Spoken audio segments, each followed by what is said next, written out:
Matapos maglabas ng arrest warrant, hindi na nga kinailangan puntahan at posasa si Senador Bong Revilla na nakakulong na ngayon sa PNP Custodial Center dahil sa kasong pandarambong kaugnay sa pork barrel scam. Wala mang nangyaring panghaharang mula sa hanay ng mga nagtipon niyang taga-suporta. Nagkagulo naman sa Sandigan Bayan dahil sa siksikan. Ilang salamin nabasag. Saksi sina Sandra Aguinaldo, Salima Refran at Emil Sumangil. Bitbit ang karatunang naglalaman ng kanyang criminal case number. Nakangiting nagpakuha si Senador Bong Revilla ng kanyang mugshot na bahagi ng booking process na pinagdadaanan ng lakat ng ikinukulong dahil may kaso.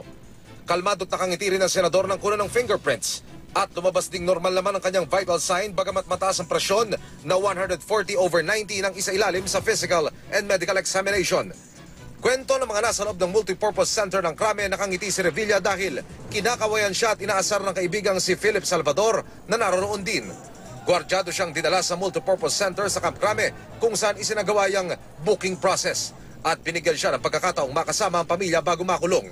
Pagkatapos ng 2 oras, inilabas na si Revilla pero sa gilid idinaan imbes na sa lobby para maiwas sa media. Gayunman, eksklusibong nakuna ng GMA News ang pagkaway niya nang makasakay sa police mobile na nagdala sa kanya sa PNP Custodial Center.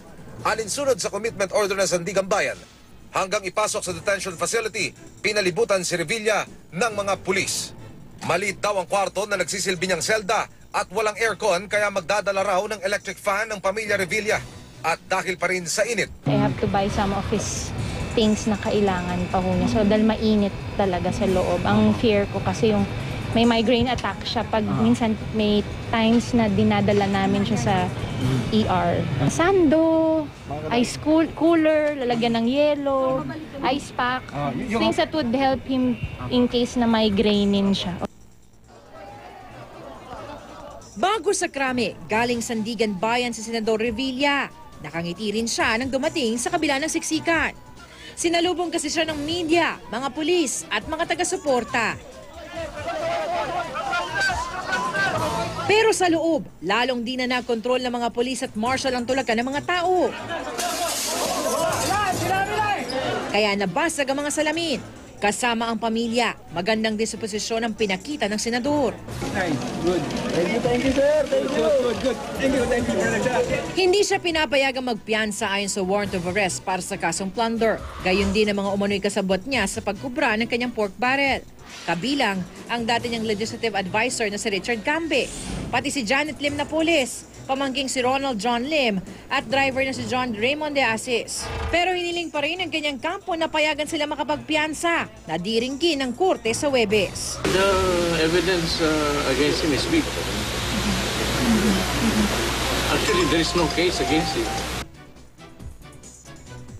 Kasama ko sa sasakyan ang pamilya Revilla na magtungo sila sa Sandigan Bayan. Dala ni Revilla ang inspirational book na bigay at may sulat kamay na mensahe ng ama. Kasama rin niya noon ang kanyang may bahay at mga kabiroang anak na nakipag-selfie pa sa kanya. Pero nang palapit na kami sa Sandigan Bayan, parang kandilang nauubos. at nang matanaw ni Revilla ang mga taga-suportang nag-aabang sa kanya.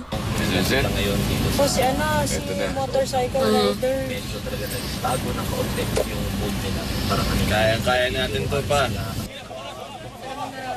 Huwag lalapit. Atlas lang po, atlas. Mga taga-suporta rin ang tila nagkatid kay Revilla bago siya umalis sa Bacoor, Cavite. Salamat, Panginoon, sa lahat. Pinagdasal pa nila ang senador. Maaaring maikulong nila si Bong Revilla. Ngunit hindi nila maikukulong ang pagmamahal ko sa inyong lahat. Emosyonal lalo ang kanyang mag-iinag. Gayon din ang kanyang mga kapatid. Sa daan, inabangan din si Revilla.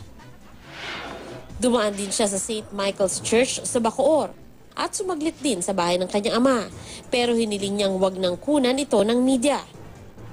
Hindi tulad kagabi nang dalawin niya rin ang ama para raw sa posibleng huling paalam niya bago makulong.